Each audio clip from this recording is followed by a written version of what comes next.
bangsa ini.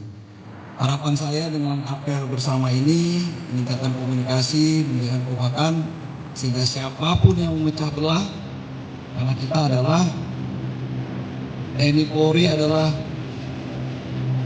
nomor satu, penopang dan tiang bangsa negara ini. Kalau kita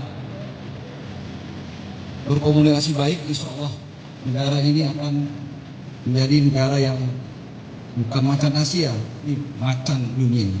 Insya Allah.